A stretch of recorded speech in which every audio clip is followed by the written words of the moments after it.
नमस्कार, जय हिंद, जय भारत।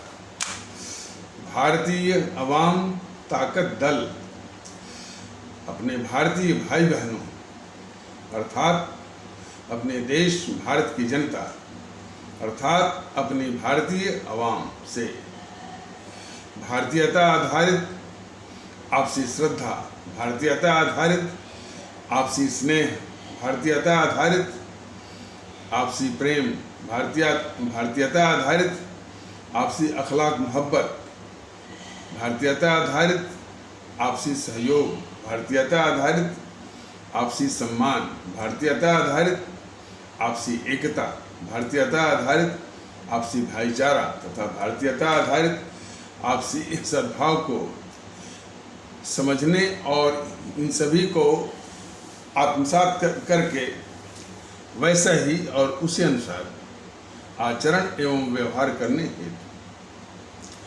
और इसके समस्त भारत में प्रचार प्रसार करने हेतु और प्रत्येक देशवासी को इसकी अहमियत और महत्व को समझाकर उसे अपनाते हुए वैसा ही और उसी अनुसार आचरण एवं व्यवहार करने हेतु और प्रत्येक देशवासी को अपना ही भारतीय भाई बहन मानकर, समझकर और अपनाकर उनके साथ वैसा ही और उसी अनुसार आचरण एवं व्यवहार करने हेतु सतत, सदैव और हमेशा अदब के साथ, आदर के साथ अर्ज करता है, विनती करता है।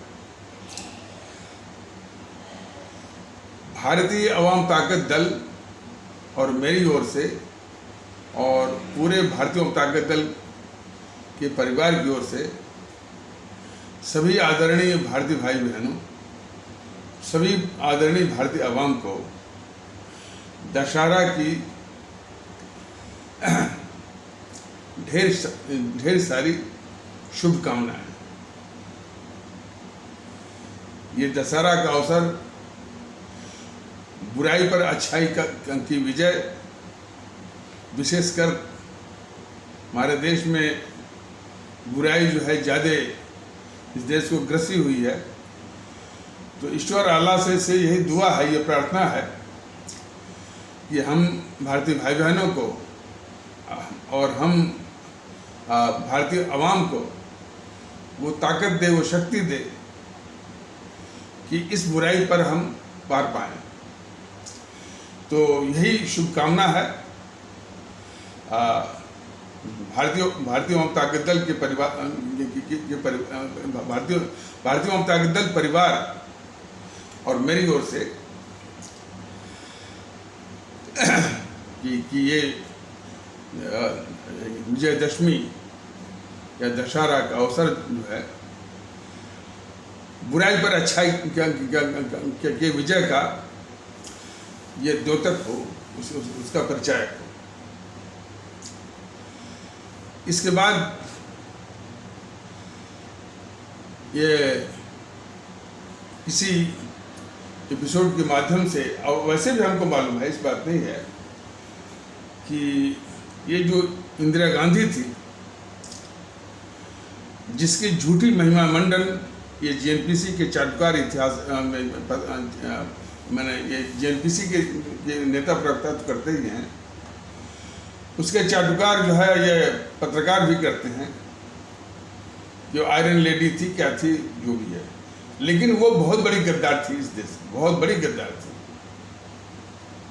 वो इंदिरा गांधी जो है, लोग कहते हैं कि उसने शास्त्री जी को मरवाया, बात तो सही है, शास्त्री जी को जो मरवाया उसने सिर्फ सत्ता के लिए ही नहीं, मुख्य रूप से जो हमारी भारतीय सेना ने 1965 के युद्ध में जो पाकिस्तान की ज़मीन जीत ली थी और हमारे वो तत्कालीन प्रधानमंत्री हमारे लाल बहादुर शास्त्री चीन को वापस करने के लिए तैयार नहीं थे, तो बगैर उनको रास्ते से हटाए जो वो ज़मीन जो हमारी भारतीय सेना ने अपनी कुर्बानी और शहादत दे करके वो पाकिस्तान की ज़मीन जो जीती थी वो पाकिस्तान को वापस लौटाई नहीं जा सकती थी। तो शास्त्री जी की हत्या में वो इंदिरा गांधी का सत्ता हथियाना तो था ही, पाकिस्तान को जमीन लौटाने वाली जो भारत के खिलाफ गद्दारी थी वो भी एक प्रमुख कारण था। और जिस 71 की लड़ाई में ये सब ये जीएनपीसी के चमचे कहते हैं कि ये इंदिरा गांधी ने पाकिस्तान के 2 टुकड़े कर दिए, विश्व का भूगोल बदल दिया, क्या क्या करके। ये देश की असल बात, जीएनपीसी के जितने चाटुकार हैं, जितने भी इस देश का अभिशाप है, देश को लूटने वाले, देश के गद्दारों की महिमा मनन करते करते उनकी जबान, उनकी आत्मा, उनके शब्द सब जो है बिल्कुल वो प्रदूषित हो गए। सिर्फ गद्दारों की, देश के दुश्मनों की उनकी ये हालत हो गई है। तो उसी सन 71 के युद्ध में हमारी भारतीय सेना ने पाकिस्तान के 95,000 सैनिकों को आत्मसमर्पण करवाया था, सरेंडर करवाया था। यह विश्व के इतिहास में ये बिल्कुल इम्पैरेलल है, अद्वितीय, अकेला एक मिसाल थी कि किसी देश की सेना ने दूसरे देश के सेना को 95,000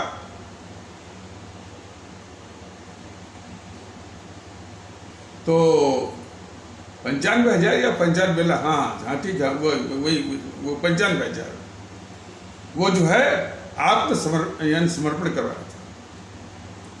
और उसमें पाकिस्तान काफ़ी ह्यूमिलिएटेड कंडीशन में था, मतलब कि काफ़ी वो मनोबल उसका टूटा हुआ था कि हमारे जो 95,000 सैनिक जो है वो युद्ध बंदी हैं भारत के कब्जे में। तो वो इन युद्ध बंदियों को बिल्कुल छुड़ाने के लिए आतुर था।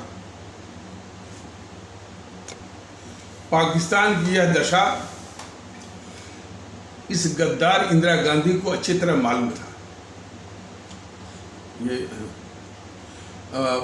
पाकिस्तान की यह बेताबी कि वो अपने 95,000 आत्मसमर्पण किए हुए जो युद्धबंदी जो भारत के कब्जे में है उनको छुड़ाने के लिए पाकिस्तान जो बहुत बेताब था।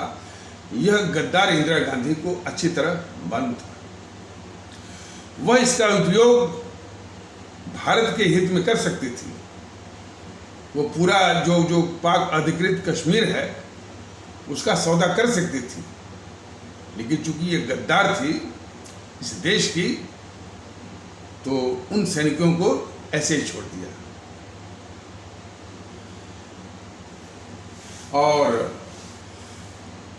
हमारी सेना ने जो है जहाँ तक ज़मीन जीती थी लाहौर तक, और सन 71 की लड़ाई में वो भी इसने वापस कर दिया। जो हमारी सेना ने अपनी कुर्बानी शहादत दे करके ज़मीन जीती थी पाकिस्तान की, वो भी वापस कर दिया। और इस इंदिरा गांधी ने इतना ही गद्दारी नहीं की, हमारे जो भारत के जो युद्धबंदी पाकिस्तान के कब्जे में थे उसको इसने यूं ही छोड़ दिया। उनको वापस लेने का कोई प्रयास नहीं किया, वो पाकिस्तान के हवाले ही वो छोड़ दिया इस गद्दारी इंदिरा गांधी ने। ये सारे तथ्य जो है हमारे सभी आदरणीय भारतीय भाई बहन, हमारे सभी आदरणीय भारतीयों को अच्छी तरह जान जाए कि इतनी गद्दार इंदिरा गांधी को ये कांग्रेसी चमचे कहते हैं कि आयरन लेडी है और क्या क्या पाकिस्तान के 2 टुकड़े करने वाली है, विश्व का भूगोल बदलने वाली। सारे हमारे आदरणीय भारतीय भाई बहन इन कांग्रेसी चमचों से ये सवाल जरूर करें कि इतनी बड़ी गद्दार इंदिरा गांधी का तुम लोग जो है एक मैंने झूठी महिमा मंडन का, एक मिथ्या महिमा मंडन का इस तरह से जो है एक विषाक्त वातावरण जो है क्यों बनाए हो। हमारे सभी आदरणीय भारतीय भाई बहन जीएनपीसी या कांग्रेसी के नेताओं से जरूर पूछें, और सिर्फ कांग्रेसी नेताओं से नहीं, बीजेपी वालों से भी पूछें। ये बीजेपी वाले भी तारीफ करते हैं इंदिरा गांधी की, और वो उस तारीफ का नमूना है कि वो अटल बिहारी वाजपेयी इसी इंदिरा गांधी को दुर्गा बोलता था। माता दुर्गा, बताइए, माता दुर्गा मैंने इतनी महिमा वाली, उनको ये अटल बिहारी वाजपेयी वो इंदिरा गांधी के साथ बोलता था। ऐसे तो बीजेपी के नेता हैं जीएनपीसी को बचाने वाले। और तो इतनी गद्दारी नहीं, इतनी ही गद्दारी उसने नहीं किया कि 95,000 पाकिस्तान के जो युद्धबंदी भारत के कब्जे में थे उसको भी छोड़ दिया। इसके एवज में जो पाकिस्तान इतना बेताब था अपने युद्धबंदियों को जो भारत के कब्जे में थे उनको छुड़ाने के लिए, उसका बहुत आसानी से जो है वो कश्मीर मुद्दे, माने कि जो पाक अधिकृत कश्मीर लेने के लिए बहुत आसानी से उसको मजबूर किया जा सकता था, क्योंकि उसकी हालत ऐसी थी। लेकिन ये इंदिरा गांधी ने कुछ नहीं, बल्कि हमारी जो सेना ने जो जमीन जीती थी पाकिस्तान की, उसको भी कर दिया वापस, और भारत के जो युद्धबंदी थे पाकिस्तान के कब्जे में, वो पाकिस्तान के हवाले छोड़ दिया इस गद्दार इंदिरा गांधी ने। और जब पूर्वी पाकिस्तान पश्चिम पाकिस्तान से बांग्लादेश के रूप में मैंने अलग हुआ, तो वो बांग्लादेश के नेता उसमें शेख मुजीबुर रहमान भारत में विलय चाहते थे। तो उस बांग्लादेश को ये इस गद्दार इंदिरा गांधी मिलने नहीं दिया। जैसा कि पिछले एपिसोड में बताया गया है कि भारत का नक्शा देखिए, तो ये सिलीगुड़ी के पहले और बिहार के किशनगंज के बाद एक पतली सी छीर या पट्टी है, जिसकी चौड़ाई लगभग 18 या 20 किलोमीटर है और लगभग 50 या 60 किलोमीटर लंबा है। तो इसको देख करके लगता है कि यह मुर्गी या मुर्गा का वो गर्दन है। इसी को बोलते हैं चिकन नेक, सामरिक भाषा में इसको चिकन नेक बोलते हैं। और जितने भी देश के दुश्मन, भारत के दुश्मन, चाहे चीन हो चाहे पाकिस्तान हो, देश के अंदर भी भारत के दुश्मन, उनकी नज़र इसी नाजुक चिकन नेक पर ही रहती है कि यदि वो चिकन नेक को काट दिया जाए।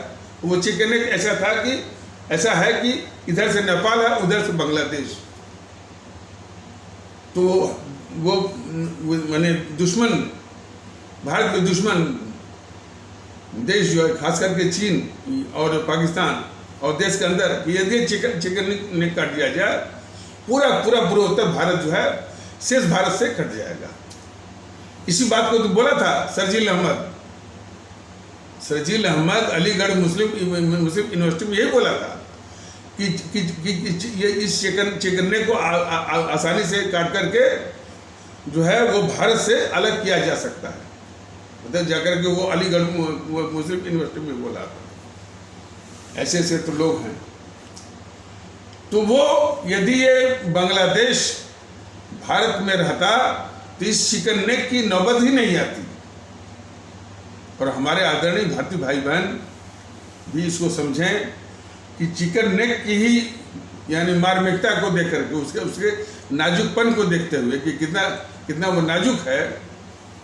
चीन जो है डोकलाम पर जो आकर के जम के बैठा था और सड़क बनाने के बहाने वो क्या कहते हैं, बुलडोजर और ड्रेजर और जेसीबी मशीन लेकर के आगे जमा था, और उसकी सेना भी आगे जमी थी सिर्फ उसी चिकन नेक के लिए कि चिकन नेक पर उसकी नज़र रहेगी और वहीं से वो काट भी सकता है। तो इस चिकन नेक की नौबत नहीं आती यदि ये गद्दारी, इंदिरा गांधी गद्दारी नहीं करती, और बांग्लादेश जो भारत में मिलना चाह रहा था, वो बांग्लादेश जो है वो भारत के साथ रहता तो चिकन नेक जैसी समस्या नहीं आती। तो ये सब जो जेएनपीसी वाले, चाहे नेहरू हो, चाहे इंदिरा हो, चाहे राजीव, सब यानी घोर गद्दार थे वो इस देश के। तो और ये वाजपेयी और इसी को वाजपेयी बोला था दुर्गा, माता दुर्गा के रूप में बोला था। तो वाजपेयी ऐसे लोगों की नीयत जो बीजेपी वाले इसी वाजपेयी पूजा करते हैं, और कितना बड़ा अभिशाप था इस देश के लिए। देखिए इस जनसंघ में और बीजेपी में जो लोग भी जेएनपीसी को पहचाने और उसके सामने खड़े हुए, जेएनपीसी वालों ने उनको बर्दाश्त नहीं किया और उनको मरवा दिया। और उसमें दो प्रमुख नेता हैं, एक हैं डॉक्टर श्यामा प्रसाद मुखर्जी, जो कि जनसंघ के संस्थापक अध्यक्ष थे, और दूसरे एक कद्दावर नेता थे पंडित दीनदयाल उपाध्याय। तो ये दोनों जनसंघ के नेता इस जेएनपीसी के सामने बिल्कुल खड़े हुए। यानी इनकी मैंने वाजपेयी और मोदी की तरह जो है वो इस तरह नहीं कि उनके आगे दंडवत करें और उनकी रक्षा करें, उनके सारे पापों को ढकें, उनके काले धन को भी ढकें, और सारे घोटालों को भी निकल जाएं। ऐसा नहीं, बिल्कुल सामने से जो है वो हेड ऑन टक्कर लेने के लिए ये उनके जो संस्थापक अध्यक्ष थे डॉक्टर श्यामा प्रसाद मुखर्जी और पंडित दीनदयाल उपाध्याय, बिल्कुल सामने से वो डटे रहे। तो इन्हीं दोनों को जेएनपीसी वालों ने मरवाया। डॉक्टर श्यामा प्रसाद मुखर्जी को नेहरू ने शेख अब्दुल्ला के जरिए जम्मू कश्मीर की जेल में मरवाया, और पंडित दीनदयाल उपाध्याय को ये इंदिरा गांधी ने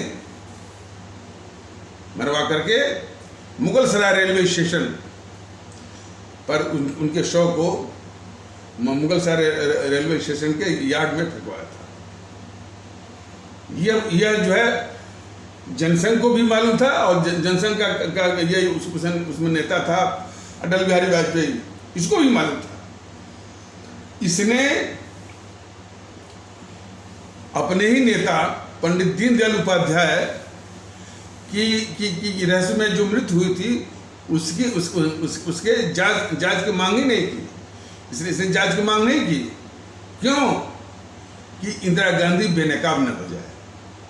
तो इंदिरा गांधी को बचाने के लिए ही जो है अटल बिहारी वाजपेयी अपने ही नेता पंडित दीनदयाल उपाध्याय की मृत्यु की जांच की मांग इसने नहीं की, और उल्टे उसी इंदिरा गांधी को ये अटल बिहारी वाजपेयी यानी माता दुर्गा के साथ जोड़ा। दुर्गा बोले, ये हकीकत पूरे देश को जानना चाहिए कि किस तरह से ये जो अटल बिहारी वाजपेयी, मोदी सब जो है इन जेएनपीसी वालों के रक्षा कवच बने रहे। जब इंदिरा गांधी की हत्या हुई थी 1984 में 31 अक्टूबर, तो उसमें सीनियर मोस्ट लीडर थे कांग्रेस में या जेएनपीसी में प्रणब मुखर्जी थे। उन्हीं का नंबर था सबसे सीनियर मोस्ट, और उन्हीं का नंबर था प्रधानमंत्री बनने का। अब चूंकि वो नेहरू परिवार के बाहर के थे, तो जेएनपीसी वाले बड़ी दुविधा में थे कि आखिर सबसे सीनियर मोस्ट, सबसे वरिष्ठ नेता प्रणब मुखर्जी को कैसे बाईपास किया जाए। इसी अटल बिहारी वाजपेयी ने इन जेएनपीसी वालों को सनकिया दिया, इशारा किया कि अरे किस दुविधा में पड़े हो, बना दो इसको। तो इस राजीव गांधी को प्राइम मिनिस्टर बनवाने वाला भी यही वाजपेयी था। वाजपेयी ने जो इशारा किया जेएनपीसी वालों को कि इसको बना दो प्राइम मिनिस्टर, राजीव गांधी को। कौन राजीव गांधी? जो एक पंचायत का चुनाव भी नहीं जीत पाया था, सीधे इस देश का प्रधानमंत्री, बताइए। और प्रधानमंत्री बनते ही बोफोर्स की लूट उसने मचाई, और जो इसने बोफोर्स की लूट मचाई,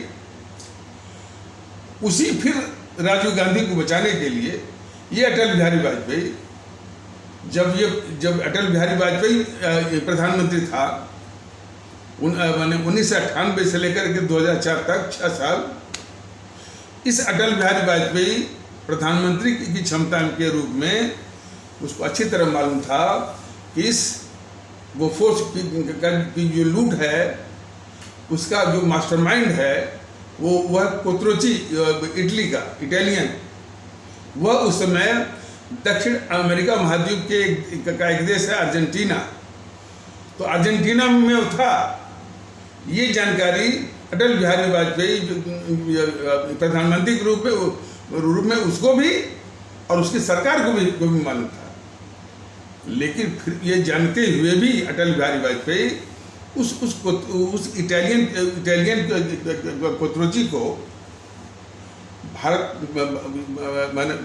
इटालियन कोत्रोची जो कि बोफोर्स लूट का मास्टरमाइंड था, सरगना था, जो भी आप समझ लें, उसको भारत इसने प्रत्यार्पण नहीं करवाया। मतलब भारत में उसका एक्सट्रेडाइट या प्रत्यार्पण यानी वापस नहीं लाया। क्यों? ताकि ये राजीव गांधी, जिसको इसने इन कांग्रेसियों की दुविधा से निकाल करके इसको प्रधानमंत्री बनवाया, वो बेनकाम न हो जाए। तो राजीव गांधी को फिर बचाने के लिए जो है जानबूझ करके ये वाजपेयी जो है कोत्रोची को जानते हुए भी अर्जेंटीना से ये वापस नहीं लाया। तमाम ऐसे उदाहरण हैं, उदाहरण तमाम इस तरह की बीजेपी वाले की करतूत है। वो साफ बयान कर दे कि किस प्रकार बीजेपी वाले हमेशा जो है इस जेएनपीसी के रक्षा कवच रहे हैं। बाकी तो जैसा कि वो किसी एपिसोड में बताया गया था कि जब यही राहुल गांधी कई विदेशी करेंसियों के साथ ड्रग स्मगलिंग करते हुए, नशीली दवाओं की तस्करी करते हुए अमेरिका के बोस्टन शहर में पकड़ा गया था, तो रात के 12 बजे सोनिया गांधी ने ब्रजेश मिश्रा, एक रिटायर्ड आईएएस था जो कि इसी प्रधानमंत्री अटल बिहारी वाजपेयी का प्रधान सचिव था। अब देखिए उसकी हिम्मत, जो सचिव है प्रधानमंत्री का, वो सोनिया गांधी के कहने पर रात के 12 बजे जगाता है इनको, अटल बिहारी वाजपेयी को। और अटल बिहारी वाजपेयी कोई बुरा नहीं मानते हैं। रात के 12 बजे ही वो जो अमेरिका में राजदूत को लगाते हैं, फिर राजदूत वो जो है फिर वो अमेरिका के राष्ट्रपति से मिलते हैं, फिर अमेरिका के राष्ट्रपति से बात करते हैं, और इस ड्रग स्मगलर राहुल गांधी को छुड़वाते हैं अटल बिहारी वाजपेयी प्रधानमंत्री। देख लीजिए कैसे कैसे जो है।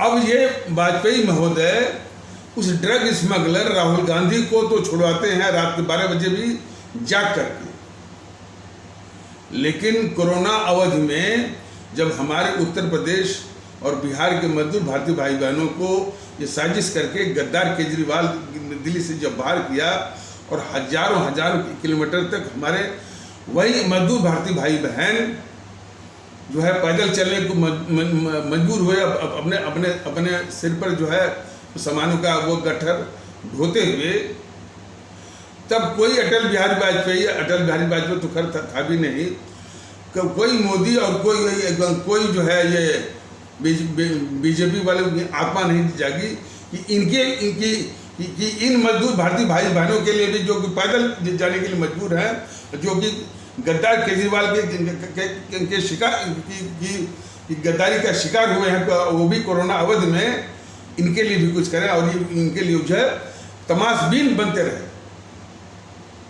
रहे। तो हमारे आदरणीय भारतीय भाई बहन जरा से गौर से देखें कि बीजेपी वाले कितने देश के गद्दार हैं कि हमारे जब मजदूर भारतीय भाई बहन जब जो पैदल चलते हुए जो है वो माने चलने को मजबूर हुए, उसमें कुछ बच्चियां थी जो गर्भवती थी, चलते चलते पैदल चलने के कारण वो मर गई बेचारी। तब इनकी बीजेपी वालों की, मोदी जी की आत्मा नहीं जागती है। लेकिन एक ड्रग स्मगलर राहुल गांधी को बचाने के लिए वाजपेयी रात के 12 बजे जागता है। ये इन समूह का चरित्र है हमारे अवाम के प्रति और देश के प्रति। इसको कोई पार्टी कहती नहीं है। ये जितनी भी समाजवादी पार्टी है, बहुजन समाज पार्टी है, कभी भी इस बीजेपी इस चरित्र को नहीं कहती है। बस झूठ में महंगाई में क्या महंगाई बेरोजगारी महाराज दो ही शब्द इसमें रटा है। चाहे वो जेएनपीसी कांग्रेस का कोई वो प्रवक्ता हो, चाहे समाजवादियों का कोई प्रवक्ता हो, चाहे बहुजन समाज पार्टी का कोई नेता प्रवक्ता हो, चाहे टीएमसी का कोई नेता, सिर्फ महंगाई बेरोजगारी। लेकिन क्या इसका घिनौना चरित्र है बीजेपी का, मैंने जेएनपीसी को बचाने वाला, इस पर सब एक शब्द नहीं बोलते ये पार्टियां। और महंगाई के विषय में भी भारतीय जनता दल ने अपनी आवाम को भी बताया हुआ है कि इन समूह का जो काला धन ही है, जिसके विषय में मोदी महोदय स्वीकार कर चुके हैं कि इतना काला धन जो है वो लूटा गया है इस देश का। आज की तारीख में मैंने ये सबको खबर है कि 14 लाख करोड़ का काला धन जो है लूट के रूप में वो जमा हुआ है। तो इसी को कम से कम ला देते मोदी जी, और जो है ला करके डीजल में एक हेवी बहुत भारी छूट दे करके, इसलिए कि डीजल की कीमतों के कारण ही जो है महंगाई बढ़ती है। जो ढुलाई के जो प्रभार है, चार्जेज जो बढ़ जाते हैं, महंगाई उसी से बढ़ती है। तो डीजल में सब्सिडी दे करके वो करके वो महंगाई को नीचे लाया जा सकता है। और महंगाई जो है बिल्कुल इसमें जो हमारे आम भारतीय भाई बहन हैं, हमारे गरीब भाई, बिल्कुल उसमें पिस रहे हैं। लेकिन लोगों का काला धन ला करके इसमें सब्सिडी दिया जाए, एक भी राजनीतिक पार्टी नहीं बोल रही न तो समाजवादी पार्टी करेगी भाई हमने जो लूटा है ये ले लो भाई काला धन, मोदी महोदय डीजल पर सब्सिडी दो और जनता को राहत दिलाओ महंगाई से। ये कांग्रेस जेएनपीसी वाले नहीं करेगा कि हमारा ही जो काला धन है जो हमने लूट कर रखा हुआ वही ले लो भैया मोदी महोदय, डीजल पर सब्सिडी दो और जनता को राहत दो।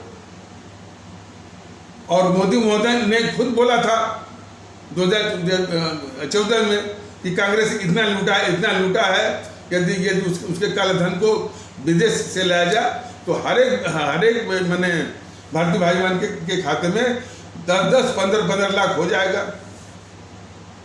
तो इतना तो है। तो वही ला करके यदि मैंने डीजल में सब्सिडी इत्यादि दे करके, और जो कीमतों को जो कंट्रोल करते हैं, जो एजेंसी कीमतों को जो एजेंसी कंट्रोल करती हैं, एक पहला कौन होती है? जमाखोर, होर्डर। दूसरा कौन होता है? मुनाफाखोर, प्रॉफिटियर। तीसरा कौन होता है? कालाबाजारी करने वाले, ब्लैक मार्केटियर। चौथे होते हैं सट्टाबाजारी करने वाले, स्पेकुलेटर्स। इनको नियंत्रित करके और डीजल सब्सिडी दे करके महंगाई को नियंत्रित किया जा सकता है मोदी महोदय। लेकिन आपके नियत में नहीं है कि उस जनता को महंगाई से आप राहत दिलाएं। अरे जिस जनता ने आपको ये दिन दिखाया कि आपको प्रधानमंत्री बनवाए, वो भी 2 बार लगातार, तो आप में यदि थोड़ी भी गैरत होती और उस भोली भाली जनता को लुभा करके राष्ट्रवाद आपके राष्ट्रवाद की असलियत तो जनता देख रही है। और इन गंभीर विषयों पर कोई भी पार्टी बोलने को तैयार नहीं है। झूठ मूठ का आकर के ये प्रपंच जो है टीवी चैनलों पर चलता है।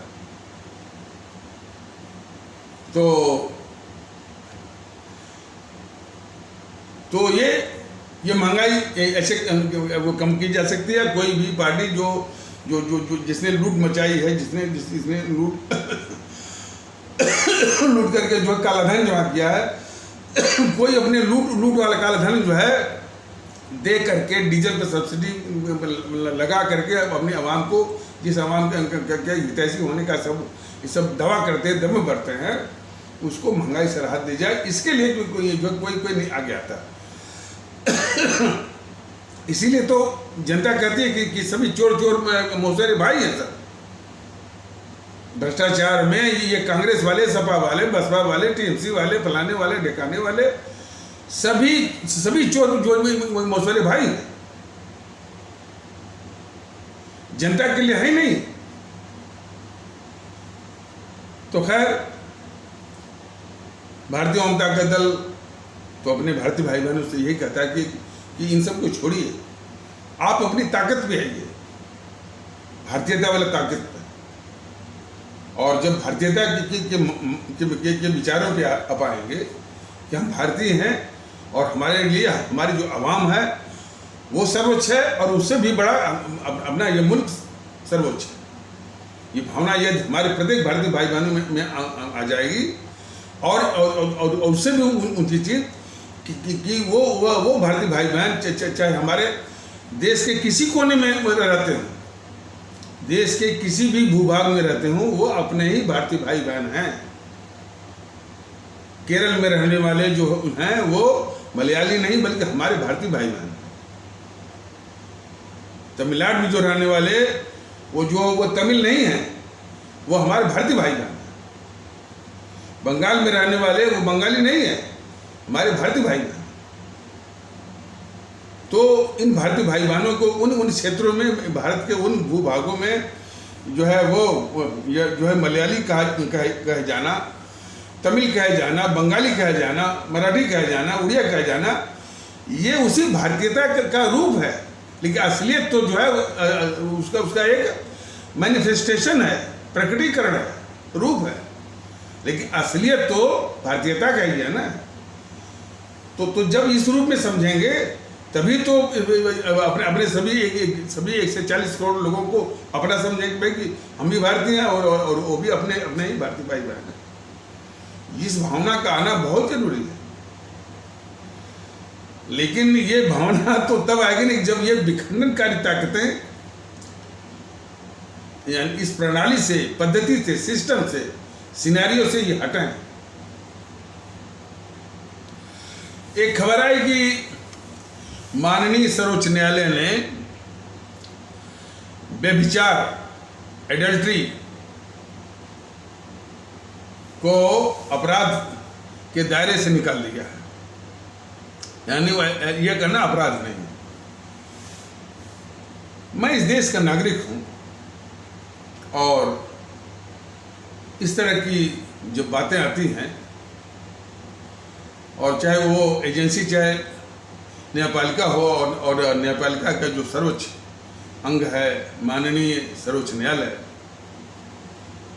के द्वारा इस तरह की जो बातें आती हैं, और ख़ास करके तब जबकि सर्वोच्च न्यायालय बराबर मौके कहता रहता है कि अभी भी लोगों का भरोसा इस न्यायपालिका पर है, लेकिन उसको आत्मचिंतन, उसको आत्म निरीक्षण, इंट्रोस्पेक्शन करना होगा कि ऐसे ही यदि वो करते रहेंगे, यानी भारतीय संस्कृति की जड़ खोते रहेंगे, तो कौन भरोसा करेगा इस न्यायपालिका पर और सर्वोच्च न्यायालय पर।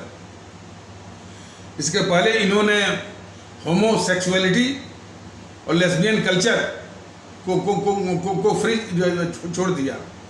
अब जब इन्होंने व्यभिचार को भी जो है वो अपराध के दायरे से जो बाहर निकाल दिया, तो ये क्या माननीय सर्वोच्च न्यायालय और माननीय सर्वोच्च न्यायालय के माननीय न्यायमूर्ति गण किस मानसिकता से उन्होंने ये इस तरह का फैसला दिया कि भाई यदि व्यभिचार को यदि अपराध के दायरे से आप निकाल देंगे तो हमारे समाज में जो विवाह की एक व्यवस्था है, मैरिज की व्यवस्था है, और माननीय सर्वोच्च न्यायालय के माननीय न्यायमूर्ति गण ये जान लें कि भारत की जो विवाह की जो पद्धति है, जो सिस्टम है, जो उसकी प्रणाली है भारत की, इसको विश्व के लोग भी सलाम करते हैं कि यानी कई जन्मों का बंधन, वो शरीर का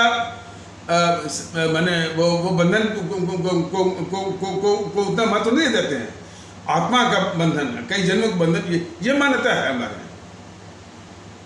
और आप लोग जो है व्यभिचार को जो है वो अपराध से बाहर कर देते हैं। यानी भारतीय संस्कृति की जड़ खोद रहे हैं आप लोग, और ऊपर से कहते हैं कि जनता का भरोसा हो आपके ऊपर।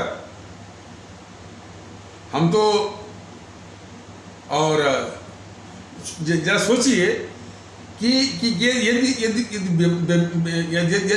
व्यभिचार वो लीगलाइज हो गया, कानूनी रूप से वैध हो गया, तब तो देशवासियों को यानी जानवर की तरह जो जानवर जो है वो किसी के साथ वो जो संबंध बनाते हैं, यानी मतलब कि वो दशा अब जो है वो बनाने के लिए जो है आपने ये इस तरह की दशा में ढकेलने का काम किया है आप लोगों ने। तो हमारे देश की हमारे भारतीय संस्कृति के मूल्य हैं, उन मूल्यों पर आप जो है आप कर रहे हैं। यह देश कभी भी आप लोगों को माफ नहीं करेगा, कभी भी नहीं करेगा।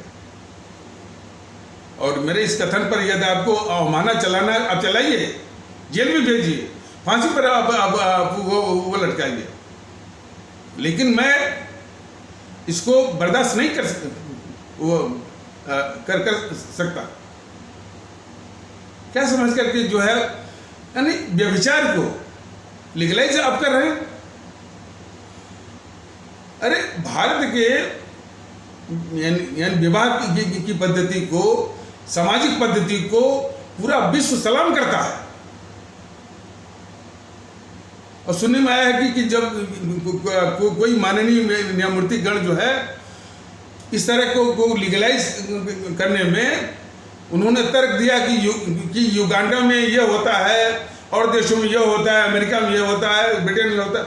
अरे महोदय, युगांडा में क्या होता है, अमेरिका में क्या होता है, उससे सीखेगा भारत। भारत के सामाजिक मूल्य जो है, उस मूल्य जो है विश्व में सबसे ऊपर है। हालांकि उन मूल्यों को तबाह करने के लिए यहीं के कुछ तत्व जो है वो दिन रात लगे हुए हैं, ये सबको मालूम है। और उन तत्वों को सरकार का संरक्षण भी है। ये बॉलीवुड की दुनिया, टेलीविजन की दुनिया, ग्लैमर की दुनिया, विज्ञापन की दुनिया, ये हमारे भारतीय मूल्यों को जो है वो तबाह करने में लगी हुई है। और उस पर से ये फैशन उद्योग सब पता है, लेकिन फिर भी अभी भी भारतीय मूल्यों की कदर यहां भी है और पूरा विश्व सलाम करता है। तो माननीय सर्वोच्च न्यायालय के माननीय न्यायमूर्ति गण जरा कुछ सोचिए, दिमाग पर बल लगाइए कि आप क्या कर रहे हैं। भारतीय मूल्यों के जड़ को खोद रहे हैं आप। आदरणीय श्री उदय उमेश ललित जी, माननीय प्रधान न्यायाधीश भारत गणराज्य से बहुत उम्मीदें जगी हैं और अभी भी उम्मीद है। हमारी एक, यानी हमको मैं समझिए कि मैं एक जो है पॉलिटिकल पार्टी की ओर से बोल रहा हूँ, एक भारतीय नागरिक के रूप में मैं दरख्वास्त करता हूँ इस यूट्यूब के माध्यम से कि आदरणीय श्री उदय उमेश ललित जी, माननीय प्रधान न्यायाधीश भारत गणराज्य जो है, ये जितने भी जो लेस्बियन पर फैसला है सुप्रीम कोर्ट का, जो होमोसेक्सुअलिटी पर जो फैसला है, और अभी भी जो ये व्यभिचार या एडल्ट्री को जो है लीगलाइज किया है सुप्रीम कोर्ट ने, सारे फैसले को जो है वो ओवरटर्न करने के लिए, उसको खारिज करने के लिए एक फिर से एक बैंक बिठाइए और सबको खारिज करवाइए, और भारतीय मूल्यों की रक्षा के लिए कुछ तो रहम करिए, वो करवाइए, वरना कल को संसद खुद और मना, यानी छोटी बड़ी बात मैं नहीं कर रहा हूँ, कल को यदि भारतीय जनता दल की सरकार आती है तो संसद के द्वारा ये तमाम इस तरह के जो सुप्रीम कोर्ट के फैसले जो कि इस देश में गंदगी फैलाने के लिए जो है हमारे इस समाज में जो इस तरह के जितने फैसले हैं, सबको वो जो है वो जो है नल एंड वाइड करेगा, खारिज करेगा, ओवरटर्न करेगा। लेकिन वो ये भी याद करेगा कि सर्वोच्च न्यायालय जो कि हमेशा अपनी प्रतिष्ठा और इज्जत के लिए हमेशा सजग होने का दावा करता है, तो वो किस तरह से बेनकाब दिखेगा या इसी मामले में इसको भी उसको सोचना चाहिए। तो मैं ज़्यादा नहीं, लेकिन मैं दुखी बहुत ज़्यादा दुखी हूँ इस तरह के मैंने जो फैसला सुन करके। अभी कुछ साल पहले होमोसेक्सुअलिटी को आपने जो वो लीगलाइज कर दिया। आखिर इस देश को सुप्रीम कोर्ट यानी क्या बनाना चाहती है? जानवरों का देश, होमोसेक्सुअलिटी, लेस्बियन कल्चर, अब वो एडल्ट्री को भी। तो एक विनम्र विनती है उनसे, अब पता नहीं इस यूट्यूब का संदेश वहाँ पर पहुँचेगा कि नहीं पहुँचेगा, लोग देखेंगे कि नहीं, लेकिन जैसे भी हो, तो आदरणीय श्री उदय उमेश ललित जी, माननीय प्रधान न्यायाधीश भारत गणराज्य से ये विनम्र दरख्वास्त है कि एक उपयुक्त बेंच बिठा करके ये सारे इस तरह के फैसलों को खारिज करवाएं, ओवरटर्न करवाएं, और देश को इस अभिशप्त फैसलों से जो है वो मुक्ति दिलाएं। इतना ही मैं कह सकता हूँ। अब जब हमारा समय आएगा तो हम तो जो है वो संसद के द्वारा ही जो है इसको खारिज वो करवाएंगे। लेकिन तब ये जजेस जो है न्यायमूर्ति गण भी बेनकाब होंगे। और ये तुझे अब जो भारतीय जनता दल अपने सभी भारतीय भाई बहनों से बराबर निवेदन कर रहा है कि भारतीय माहौल लाने के लिए आप लोग जो इसमें शरीक हुए, इसको मजबूत करिए, इसको आगे बढ़ाइए। अब जो भारतीय माहौल आने से ये जो विखंडनकारी ताकतें हैं, समाज को तोड़ने वाली जो ताकतें हैं, जो राजनीतिक दलों के बेश में हैं, अब इनको मैंने अपनी दुकान बंद होने का, अपने साम्राज्य को ढह जाने का खतरा जब दिख रहा है, तो तरह तरह के कुतर्कों के साथ जो है वह अभी उनके बड़े बड़े नेता तो नहीं आ रहे हैं, बड़े बड़े नेता बस यही कर रहे हैं कि कुछ लोग ऐसे में इनडायरेक्टली कुछ लोग यूट्यूब पर बैठ गए हैं और जनता को भड़का रहे हैं। हमारी आवाम तो देख रही है कि हम अपनी आवाम से निवेदन कर रहे हैं कि भाई आप जो संविधान ने बताया हुआ है और हमारे अमर शहीदों ने जो बताया हुआ है कि आप अपने को भारतीय समझिए, और अपने जो देशवासी हैं उनको भी जो अपना ही भारतीय भाई बहन समझकर मान करके उनके साथ वैसा बर्ताव करिए ताकि माहौल भारतीयता का हो। और ये जो इस भारतीय जनता दल के इस प्रयास का जो विरोध कर रहे हैं उनसे कोई पूछे, और मैं भी पूछ रहा हूं कि यह देश जो है वो भारतवर्ष है, तो इस भारतवर्ष में ये भारतीयता की बात नहीं होगी तो क्या पाकिस्तान में होगी, तो क्या जापान में होगी, तो क्या इंग्लैंड और अमेरिका में होगी? भारत में ही तो होगी। तो ये हमारा राष्ट्र भारतवर्ष है, और वो भी संवैधानिक राष्ट्र है, संविधान पर चलने वाला। तो ये वो राष्ट्र है। तो इसका विरोध करने के लिए जो विघटन और विखंडन करने वाली ताकतें जो कि राजनीतिक दलों के बेस में है, तो अभी तो उनके बड़े नेता बस इतना ही कर रहे हैं कि भाई कुछ लोग यूट्यूब पर बैठ रहे हैं, भड़का रहे हैं। तो जनता भी देख रही है कि मैं जनता को भड़का रहा हूं, या सच्चे अर्थों में मैं उनको एक कर रहा हूं और उनको ताकतवर बना रहा हूं। जो कि मेरे संगठन का नाम ही है भारतीय अवाम ताकत दल। तो भारत की अवाम की ताकत तब वापस होगी जबकि वो एक होगी, और ये ताकतें हमारी भारतीय अवाम को कमजोर से कमजोर कैसे बांट करके, और कैसे बांटते हैं? जातिवाद, संप्रदायवाद या सांप्रदायिकता, भाषावाद, प्रांतवाद, क्षेत्रवाद, समूहवाद, पता नहीं कितने जहरवादों के हथियारों से हमारे समाज को बांट करके, उसको छिन्न भिन्न करके कमजोर से कमजोर बनाए हुए हैं हमारे भारतीय अवाम को। लेकिन भारतीय जनता दल कह रहा नहीं, ये अपनी भारतीय अवाम बिल्कुल सशक्त है, लेकिन सशक्त वो तब बन सकती है जबकि वो एक होगी। और एक होने का जो आधार है, जो मंच है, जो यानी प्रोस्टेट है, आधार है, वो है भारतीयता ही है। इसके अलावा कुछ नहीं, इसके अलावा और कोई है ही नहीं।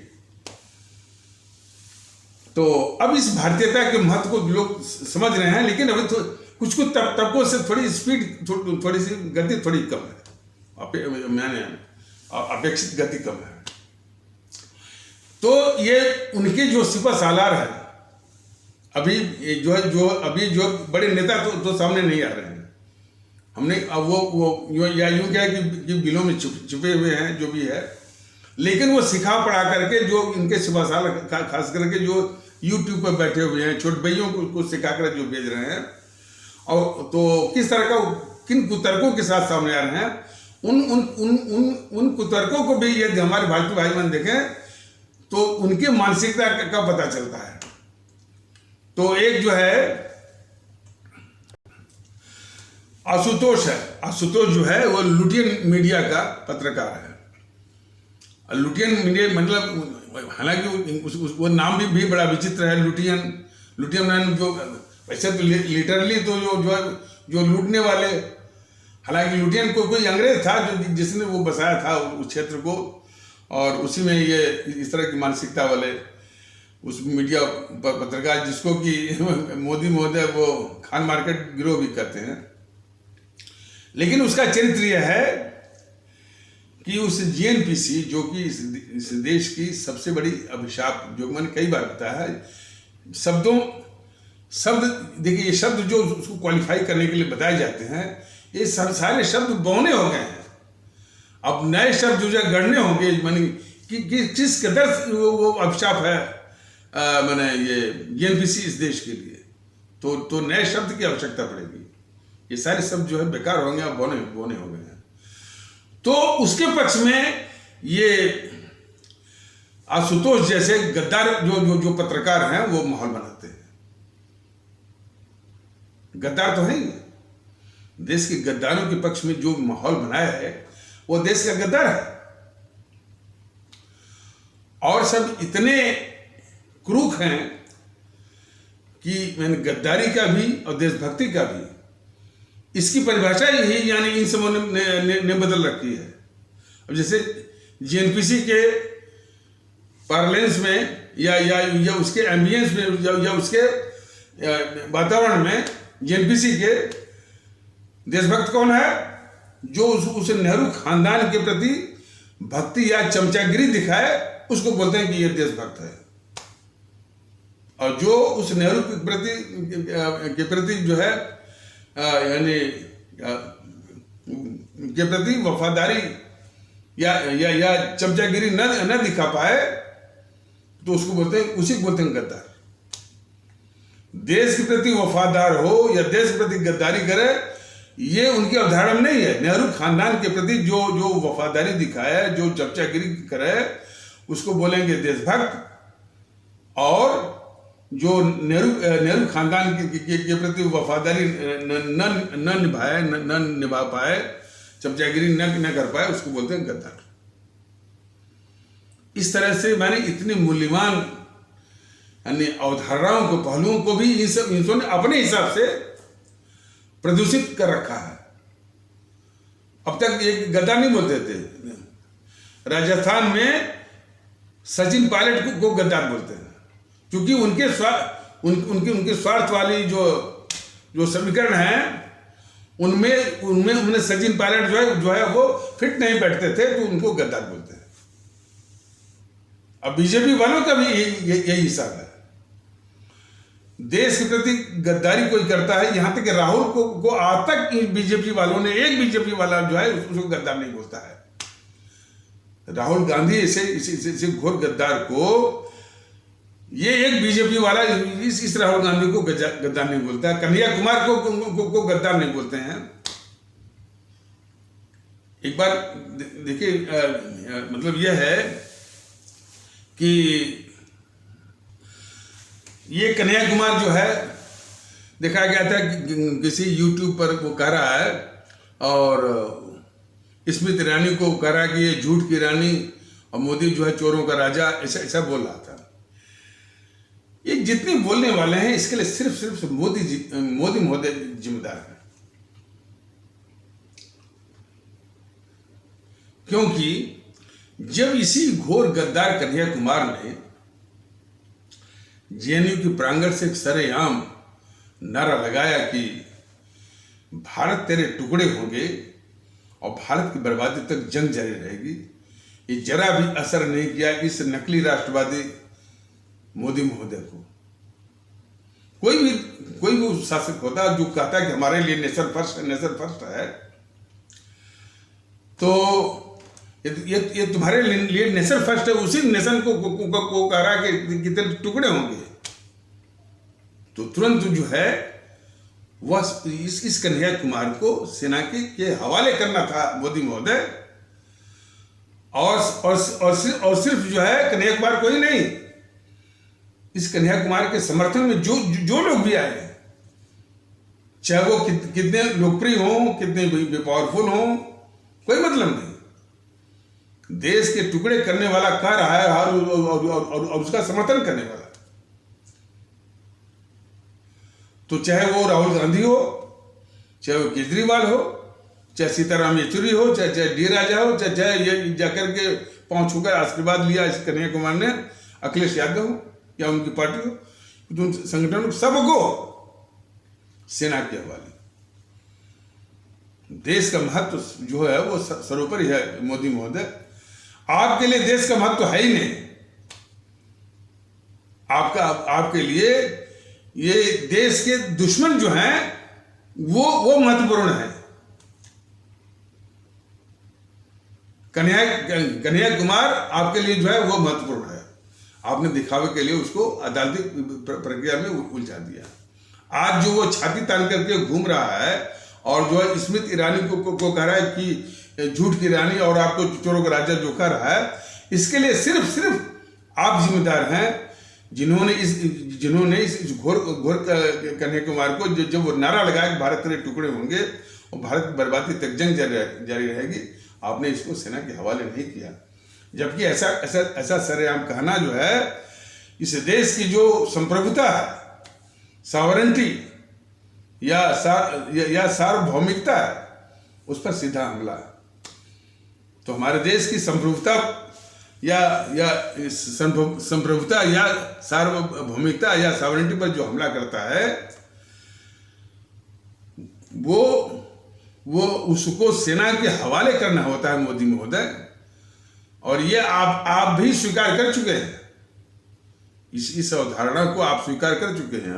मैंने लद्दाख में जब चीनी सेना के सामने हमारी भारतीय सेना डटी हुई थी, उस भारतीय सेना का हौसला बढ़ाने के लिए प्रधानमंत्री के रूप में जब आप लद्दाख में आप गए थे, तो जरा याद करिए अपने उस वक्तव्य को मोदी महोदय, कि आपने कहा था कि हमारी सेना ने दुश्मन की सेना को परास्त करके हमारे देश की संप्रभुता की रक्षा की है।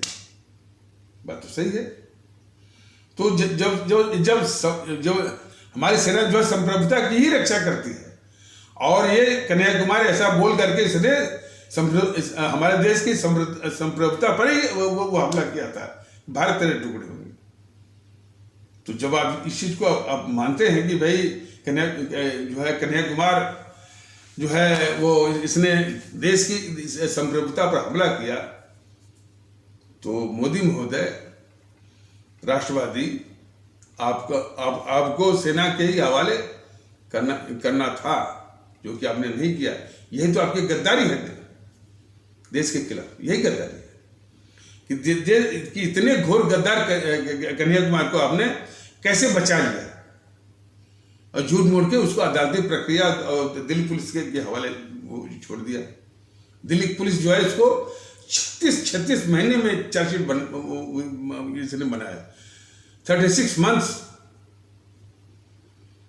और उसके बाद 8 या 9 महीने लेकर उसी फाइल को लेकर फिर ये गद्दार केजरीवाल लेकर बैठ गया।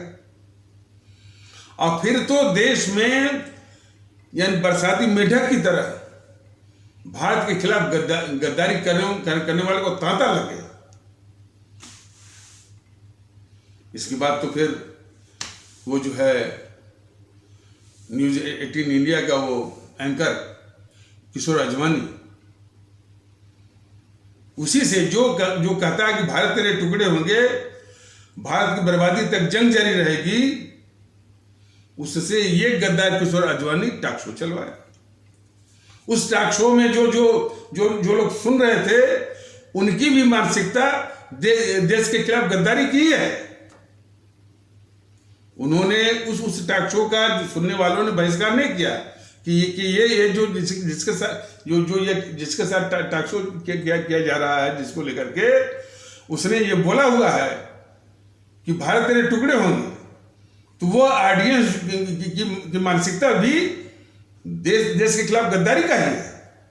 लेकिन ये सभी मौका जो किसने दिया?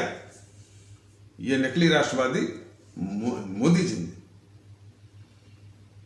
और उस गद्दार माने किशोर आडवाणी ने अपनी गद्दारी की पराकाष्ठा का परिचय तब दिया। उसको कह रहा है कि अरे भाई इसमें नाराज होने वाली बात कौन सी है? यदि इसने सिर्फ किसी ने मुंह से ही कह दिया कि भाई कि भारत तेरे टुकड़े होंगे, तो इसमें नाराज होने वाली बात कौन सी है? टुकड़ा तो हुआ नहीं, बताइए। तो भारतीय आवाम ताकत दल और मुझे मैंने एक शालीनता शिष्टता की मर्यादा को लांघ करके मजबूरी थी उसको आईना दिखाने के लिए उन तरीकों को अपनाना पड़ा जिसके लिए हमारी आत्मा जो है गवाही नहीं करती है कि वो मर्यादा उस मर्यादा का उल्लंघन किया जाए। लेकिन मजबूरी थी मैंने किशोर आडवाणी जैसे गद्दारों को आईना दिखाने के लिए। तो कहना पड़ा कि किशोर आडवाणी तू ये बता कि तुम्हारे सामने यदि कोई ऐसा सिरफिरा व्यक्ति तुम्हारी माँ और बहन की गाली देने लगे तो क्या तुमको क्रोध नहीं आएगा? तुम्हारा दिमाग नहीं उबलेगा? तुम्हारा खून नहीं खोलेगा? जबकि वो गाली देने वाला ऐसा कुछ भी तुम्हारी माँ के साथ या बहन के साथ कुछ भी नहीं कर रहा है जो कि जैसा कि वो कह रहा है। वो तो सिर्फ मुंह से कुछ बस बोल रहा है। तब भी तभी तुमको क्रोध आएगा, तुम्हारा खून खोलेगा और तुम्हारे दिमाग में उबाल आएगा। तो जब अपनी बात हो, व्यक्तिगत बात हो, तो एक तरह का पैमाना, और देश की बात हो तो दूसरी तरह का पैमाना। ऐसे ही तो घोर गद्दार होते हैं, यानी जो है ये देश के घोर गद्दार होते हैं। किशोर आडवाणी जैसे वो भी मैंने टीवी चैनलों के एंकर के रूप में। भारतीय जनता दल ने तो यहाँ तक कहा कि ये मुकेश अंबानी जो इसका मालिक है, मुकेश अंबानी जो न्यूज़ 18 इंडिया का मालिक है, अब तक इस मुकेश अंबानी ने इसको निकाला नहीं। भारतीय जनता दल ने यहाँ तक भी कहा है कि मुकेश अंबानी महोदय कभी मुलाकात जरूर होगी। अभी हमको भी कुछ वर्षों प्रभु की कृपा से जिंदा रहना है। अब पहला सवाल होगा आपसे कि इस गद्दार किशोर आडवाणी को न निकाल करके देश के खिलाफ आप क्यों वो गद्दारी कर रहे हैं?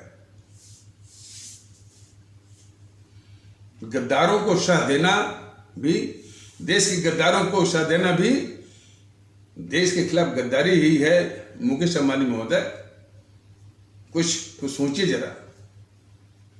पैसे के अहंकार में, यानी इतनी मोटी सी बात, इतनी महत्वपूर्ण बात को अनदेखा मत करिए। और भी लोगों को जो मौका मिला, फिर जो हमारे देश की जो संवैधानिक प्रक्रिया होती है चुनाव, उसमें भाग लेने के लिए इन गद्दार कम्युनिस्टों ने इस घोर गद्दार कन्हैया कुमार को संसदीय चुनाव लड़ने के लिए बेगूसराय, बिहार से टिकट भी दिया।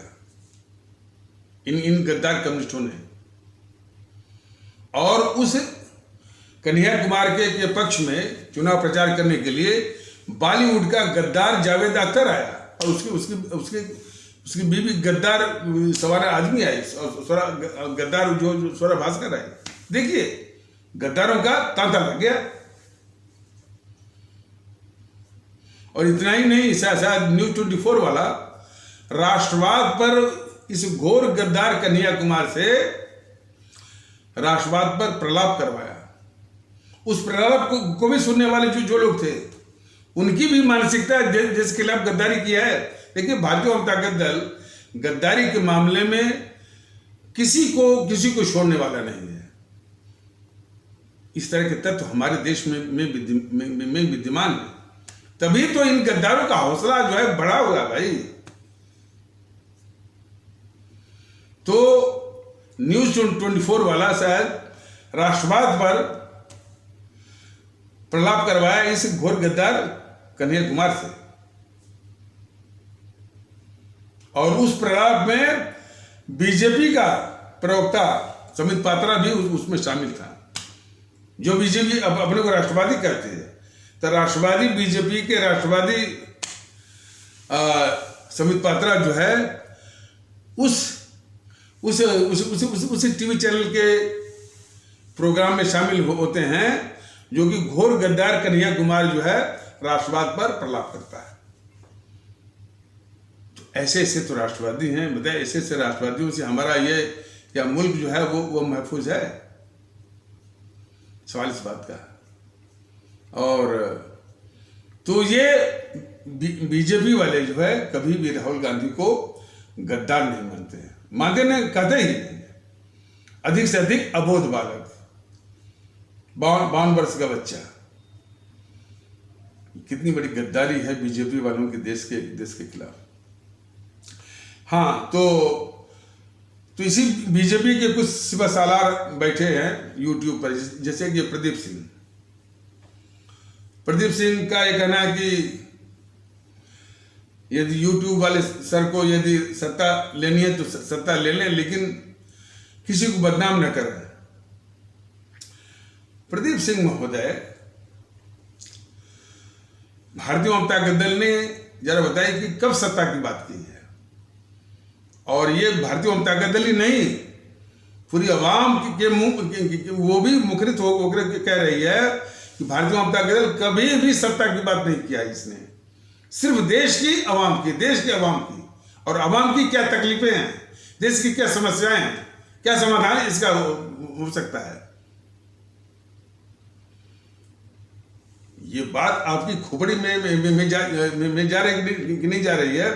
भारतीय जनता दल, आप जैसे जो सत्ता के कीड़े हैं और सत्ता के कीड़े और जो है सत्ता के कीड़े और सौदागर जो है आप जो उसके जो आपके आका हैं मोदी महोदय, वो राष्ट्रवादी नहीं है, सिर्फ सत्ता के कीड़े और सत्ता के सौदागर हैं। तो वो हो चाहे आप हो, आप लोग हम सब जो सत्ता की ही बात करते हैं, लेकिन भारतीय जनता दल कभी भी सत्ता की बात करता ही नहीं है, सिर्फ देश की बात। देश हमारा कैसे मजबूत हो, कैसे महफूज हो, कैसे अपने जो उसके रिजर्व स्वरूप को, अनुपात स्वरूप को वापस आए, और हमारी आवाम जो कि सर्वशक्तिमान है लेकिन आज सबसे बेचैनी बनी हुई है, कैसे जो सर्वशक्तिमान हो, एक होकर के इसी की बात करता है, सत्ता की बात नहीं करता। सत्ता को वो एक उपकरण के रूप में मानता है, और वो उपकरण थमाने का जो जिम्मा जो है आवाम का है, विवेक उसका है, विशेषाधिकार उसका है, और ये उसका विषय है कि सत्ता वो किसको दे रहे। बस भारतीय जनता दल ये कर रहा है कि आवाम अपनी विवेक क्षमता को दुरुस्त करे, विवेक क्षमता को इंप्रूव करे, ताकि पहचान पाए कि देश का दुश्मन।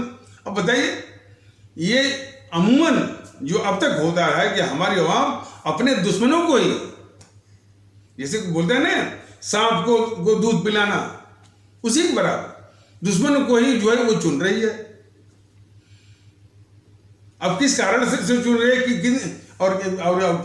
किन कारणों से और किन परिस्थितियों से, वो एक बहुत बड़ा अलग विषय है।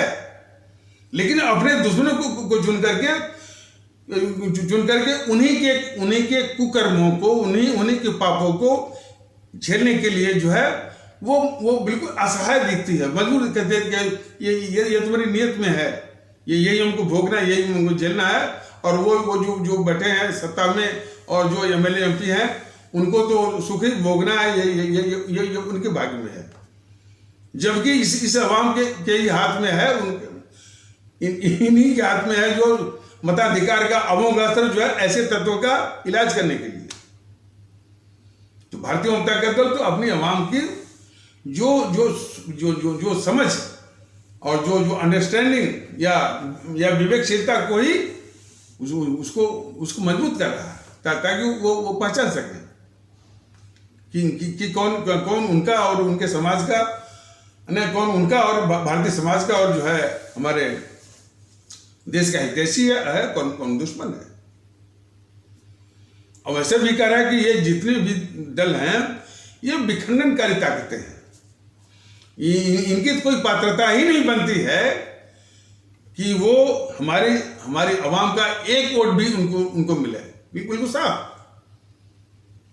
और ये मैं नहीं कर रहा हूं, ये हमारे शहीद आजम भगत सिंह ने कहा है कि ये सब माने काले अंग्रेज हैं, जो कि उन गोरे अंग्रेजों से भी अधिक खतरनाक है। तो आप आदरणीय भारतीय भाईमान, आप ही बताइए कि ये काले अंग्रेज क्या एक वोट पाने के भी अधिकारी ये बन सकते हैं? सवाल तो यही है। भारतीय जनता दल बराबर ये कह रहा है कि भाई देश में जो इकोसिस्टम हो, जो नैरेटिव हो, वो हमारे परम आदरणीय राष्ट्र महानायक, राष्ट्रभक्त शिरोमणि नेताजी सुभाष चंद्र बोस, शहीद आजम भगत सिंह, बाबा साहब अम्बेडकर, अमर शहीद चंद्रशेखर आजाद, अमर शहीद आसफाकुल्ला, अमर शहीद खुदीराम बोस, अमर शहीद सुब्रमण्य भारती, अमर शहीद श्रीमती रानी लक्ष्मीबाई, अमर शहीद श्रीमती रानी चंद्रमा, अमर शहीद श्रीमती रानी गडलू इत्यादि की कुर्बानी, शहादत, देशभक्ति के अनुरूप जो है पूरा इकोसिस्टम नैरेटिव जो है देश में होना चाहिए। ये देश को जरूरत है। लेकिन ये देखिए हमेशा पूरा मीडिया के द्वारा लगातार हिंदू मुस्लिम नफरत फैलाने का। इसीलिए तो भारतीय जनता दल कहता है कि ये मीडिया वाले देश के बहुत ही खतरनाक शत्रु हैं, दुश्मन हैं। और कैसे कैसे लोगों को बुलाते हैं। एक आता है वो साजिद रशीदी, वो भारत के झंडे में पीछे लगाता है खजूर और तलवार। ये टर्की का वो है। बताइए कैसे उसकी प्रति हिम्मत पड़ती है। और भारत को जो है वो हरे रंग से रंगता है, जैसे कि वो कोई वो इस्लामिक स्टेट हो। लेकिन साजिद रशीदी जैसे लोगों को शाह कब मिलती है, जबकि बीजेपी के लोग जो है हमेशा जो है बीजेपी के लोग जो है जो जेएनपीसी नेहरू, जेएनपीसी का गांधी हो, जेएनपीसी का नेहरू हो, जेएनपीसी की इंदिरा हो, राजीव हो, सोनिया राहुल को इस देश के लिए खतरा नहीं मानते हैं, इस देश के लिए गद्दार भी नहीं मानते, इस देश का दुश्मन भी नहीं मानते। उनकी नज़रों में हमारे इस्लाम आस्था वाले भारतीय भाई बहनों पर ही उनका मुख्यतः निशाना होता है, उनके तर्क का। तो उसी की प्रतिक्रिया स्वरूप जो है हमारे इस्लाम आस्था वाले भारतीय भाई बहनों से साजिद रशीदी जैसे जो है और अंसार रजा जैसे, शोएब जमील जैसे, सादात चौहान जैसे तत्व जो है वो चले आते हैं। और इन्हीं तत्वों को भारत के दुश्मन जो है ये टीवी चैनल उन्हीं को बुलाते भी हैं। समस्या यहां पर है। बीजेपी वाले जो है कभी भी इस जेएनपीसी के गद्दार मोहनदास करमचंद गांधी और नेहरू और ये सब गद्दार हैं देश के। भारतीय जनता दल ने तो पहली बार इनके विषय में कुछ तथ्य अपने आवाम के सामने रखा है। तो उसी को तो जो है ये बीजेपी के शिवा सालार मोदी के अंधभक्त प्रदीप सिंह जैसे पत्रकार कह रहे थे कि यूट्यूब वाले सर जो है वो सत्ता ले लें लेकिन किसी को बदनाम न करें। अब देखिए ये मैंने कि प्रदीप सिंह जैसे लोगों को मुंह लगाना क्या है ना, ये वास्तव में भारतीय जनता दल की यार मुझे गंवारा नहीं है, बिल्कुल ये मेरी आत्मा के बिल्कुल विरुद्ध है। लेकिन उनकी मानसिकता जरा देखिए कि एक तो भारतीय जनता दल जो है वो सत्ता की बात ही नहीं करता है, और दूसरे जो है यदि मोहनदास करमचंद गांधी की गद्दारियों के विषय में अपने आवाम को बताया जाता है तो ये बदनाम करना होगा। अपने गांव देहात का जो ठेठ जो वातावरण है, यदि गांव का कोई चोर है डाकू के विषय में प्रोजेक्ट रहे, भाई इससे सावधान रहिए, ये चोर है, ये डाकू है, तो कोई कहने भाई अरे भाई इसको बदनाम मत करिए, इसको चोर मत कहिए, इसको डाकू मत कहिए, जबकि वो चोर है, डाकू है। उसी तरह का तर्क जो है ये दे रहे थे प्रदीप सिंह। अरे इतना बड़ा गद्दार मोहनदास करमचंद गांधी, उसकी गद्दारी जो है 1913 से शुरू होती है कि जबकि उन अंग्रेजों के खिलाफ हमारे देश के लोग जो है लड़ते हुए अब अपनी जान दे रहे हैं, और ये उन्हीं अंग्रेजी सरकार की सहायता के लिए भारतीयों को उसकी सेना में भर्ती करवा रहा था। प्रथम विश्व युद्ध में वो अंग्रेजी या अंग्रेजों की सहायता के लिए, और इसीलिए अंग्रेजी सरकार ने इसको हिंदी केसरी की उपाधि दिया था। और हिंदी केसरी की उपाधि जो है ये अंग्रेज उसी को दिया करते थे जो कि घुटने टेक करके जो है जो इंग्लैंड का जो राजा या महारानी के प्रति वफादारी की कस्में खाते थे। तो जो इंग्लैंड की महारानी की वफादारी के प्रति वफादारी की कस्में जो है घुटने टेक करके कस्में खाता हो और उन अंग्रेजों के प्रति वफादारी का, जिन अंग्रेजों के खिलाफ हमारे देश के देशभक्त क्रांतिकारी अमर सिंह जो है लड़ करके अपनी जान दे रहे हैं। तब भी प्रदीप सिंह जैसे अब क्या कहा जाए, ये और ऐसे ही प्रदीप सिंह लोग जैसे देश के गद्दार हैं, जो कि मोहनदास करमचंद गांधी जैसे गद्दारों की वो घुमा करके उनकी तरफदारी कर रहे हैं कि कोई बदनाम कर रहा है। गांव का ये चोर है, यदि गांव वालों को आगाह किया जाए भाई ये चोर है, इसे बच के रहिए, सावधान रहिए, तो कोई ये कहे कि अरे भाई इसको बदनाम मत करिए, और किसी डकैत को कोई डकैत कर दिया जाए करने भाई इसको बदनाम मत करिए। यही मानसिकता जो है वो प्रदीप सिंह जैसे लोगों की है।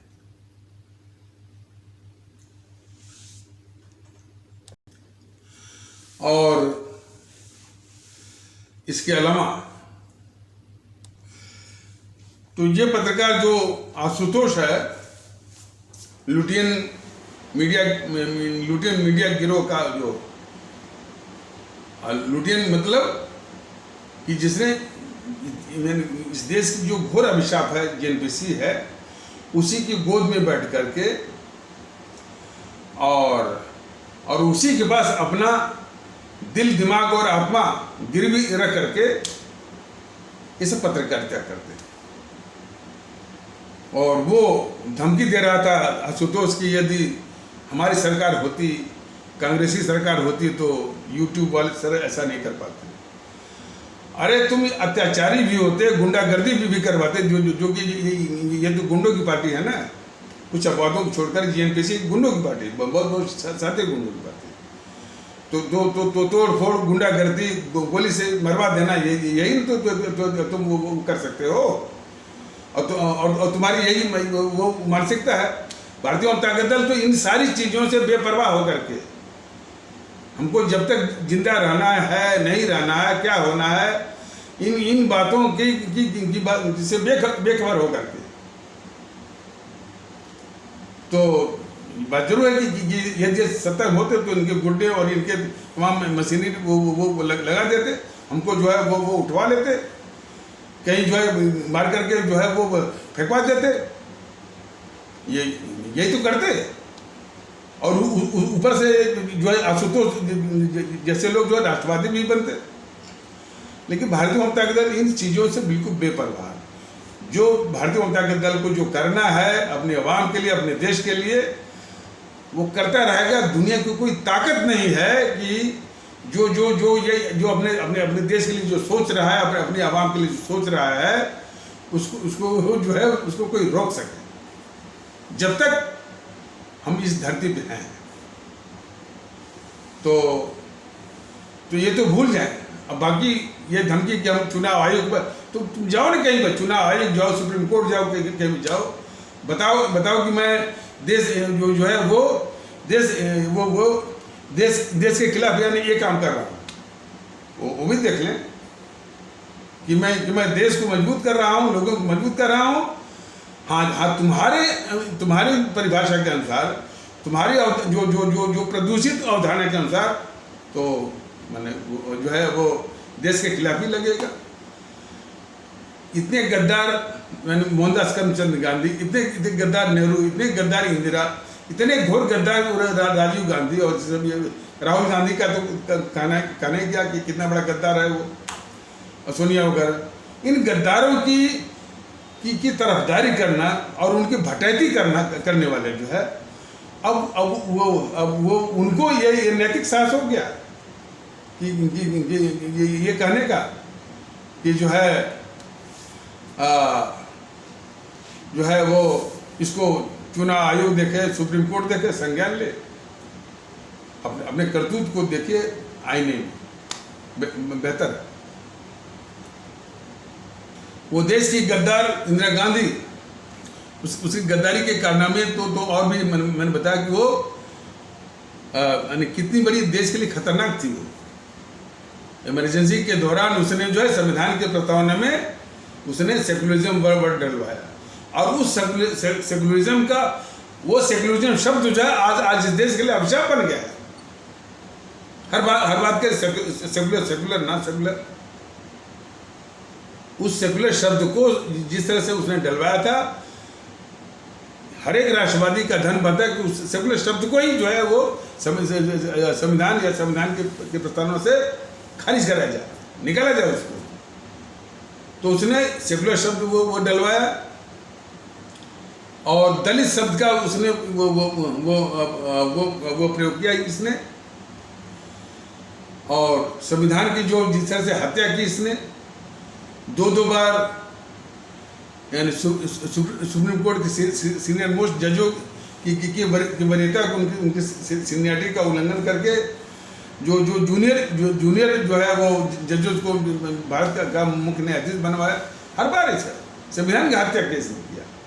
और उससे बड़ा इसने जो है देश के साथ गद्दारी इसने ये की कि ताम्रपत्र वो होता है कि जिस पर कुछ ऐसी चीज़ें लिखी जाती हैं जो कि मान लीजिए ताम्रपत्र लिख करके उनको जमीन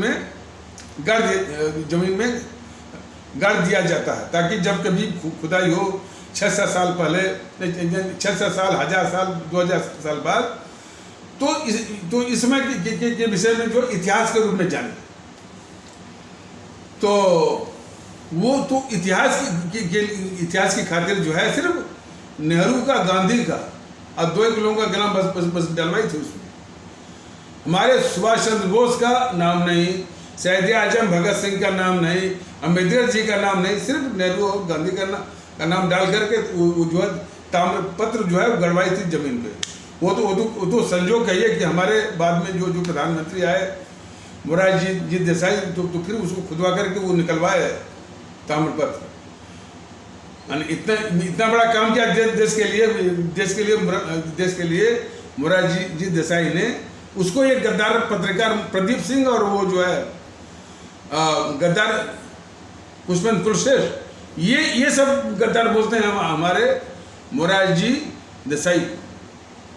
तो इन गद्दार, चाहे पत्रकार हो चाहे वो हो, इनको पहचाने, हमारे देश को लोग पहचाने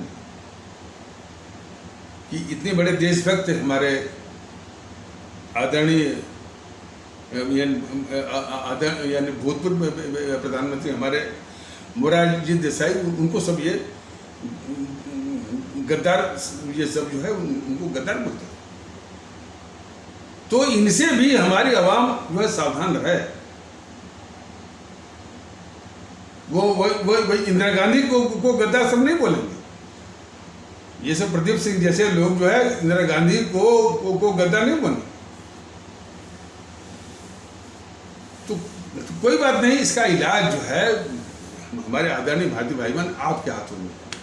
कम से कम जो भारत के संविधान ने आपके हाथों में अमोघ असर दिया है मताधिकार का। उसका इस्तेमाल जो है इन सारी ताकतों को, BJP, GNPC, Congress, communist, Sapa, Basapa, TMC, RJD, Akali, Shiv Sena, YSRC, TDP, DMK, AIADMK, BJD, इनको नस्मे नाबूद करिए। क्योंकि आपके हाथ में जो है वो मताधिकार का है। और अब जो कि मैंने इनको सत्ता में भेजने का मतलब देश के लिए अभिशाप, आपके लिए अभिशाप, जानबूझ के ऐसा क्यों? तो भारतीयता के महत्व को, उसके मर्म को समझिए, एक होइए और उसी ईवीएम मशीन पर इन ताकतों को समाप्त करने के लिए, नस्मे नाबूद करने के लिए बिल्कुल मन में ठानिए, कटिबद्ध होइए। तो इन्हीं आवश्यक शब्दों के साथ इस आवश्यक परिचर्चा को यहीं पर विराम दिया जाता है। तब तक के लिए नमस्कार, जय हिंद, जय भारत।